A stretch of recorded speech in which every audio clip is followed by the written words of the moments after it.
Welcome to week 9's briefing, running slightly late this week because it's been a busy long weekend of patching up the solo assignment and responding to questions over email, off FormSpring and on Twitter. First thing, thank you to everyone who has provided feedback on the assessment task. It's been really important that I hear your voice and that you ask me questions and you see clarification. As a result of what you've been asking me, I've put out the fourth and final document to go with the solo assessment task. That is the PowerPoint document that you would have received the all students email blast. Having discovered that Wattle can message all of you means that, well, now I will, when something mission critical goes live to the website. Secondly is, yes, I did go completely throw the web design out and start again and mess around with it because, to be honest, it was an ugly wall of death. Deliberate ugly wall of death too, which I'm sorry about that, but it was done for a purpose. The new design should make things a little easier to find. All the assessment materials have been clustered together down at the base of the page. They're all under their own separate heading now, so you should be able to find everything. Either way, that we now have a final document to give you my last round of encouragement, feed forward rather than feedback, and advice as to how to take out the solo task. So really, week 9, your task for this week is finish a solo paper and submit it. We have had a really good on-time submission rate for most of the other assessment tasks, so let's go again and try and land this. I had 77 on time for last round, so let's see if we can't beat that. Now, the other thing you need to know is that the group assignment project is now underway in terms of the training and the exercises. This week, week 9, it's going to be the first week we're going to be in the labs. So instead of going to your tutorial rooms that you would normally go to, you are now in the Copeland Geo21 computer lab. This lab is going to be your home for the next few weeks until week 13. So get used to it, pick a favourite computer, get comfortable, bring your headphones so you can go and make use of YouTube and the soundtrack that's available there. Basically, what we're going to do in the labs is the Tute team will be available to guide you through some of the analysis. Now, the way I see it is that I could make you go off into the wilderness and blindly try to do analysis and try to make SPSS work or try to make MATLAB or Excel, whatever your weapon of choice is. Or I could teach you.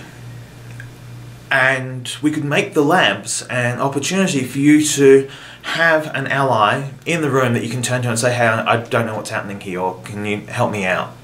So what we want to do is get you into the labs, get you playing with the data, using the data sets, experimenting, running analysis, then looking at the results saying, well, what does this mean? The marks of the paper, of the group assignment, will come from your understanding and analysis and your decisions that you make based on the data. So we can teach you how to run a correlation. We can teach you how to run a crosstab.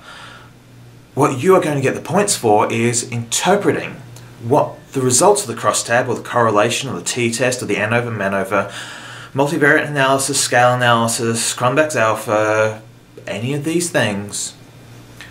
It's about how you answer the question using that data. That's what you're going to get the points for.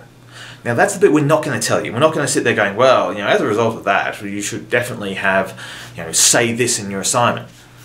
That's your job. You're making the decisions. So you're being taught decision making, and you're also being asked to back yourself up, justify some of your decisions. If you're going to run a correlation, just look, tell me why a correlation was the most appropriate way to answer the question.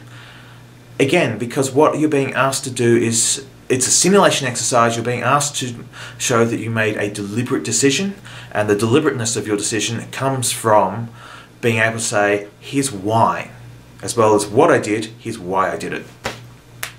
Alright, with that in mind, your readings now. Readings for this week, Chapter 14, Chapter 15. Look, I know you're working solo, I know you're trying to finish the solo assignment. You still have to have the group assignment in play. You're going to multitask for me. You can multitask anywhere else.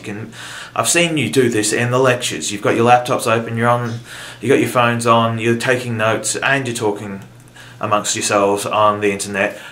Look, this is the way of the present. You can multitask. Read the chapters, finish the solo paper, get in the labs, play with the data, make some stuff happen. The key analysis for this week, though, we're going to show you frequencies, we're going to put you through the crosstabs, and we're going to show you the t-tests. It's now also going to be up to you to say when you want to use them and where they fit. So the only other thing I want to say to you for this week is the solo assignment is only 2,000 words. It's 30%, 2,000 words. It's your next big challenge. But it's one you're ready to do. I believe in you. You guys have shown me that you can rise to the occasion. You have demonstrated on the tutorial kits that you know what you're doing, you're capable and you're competent. Now I've given you a set of expectations. I've asked you to deliver on a bunch of frameworks, and now what I'm saying to you is that you can do this, you know how to do this, so trust yourself, back yourself, and get in there and get it done.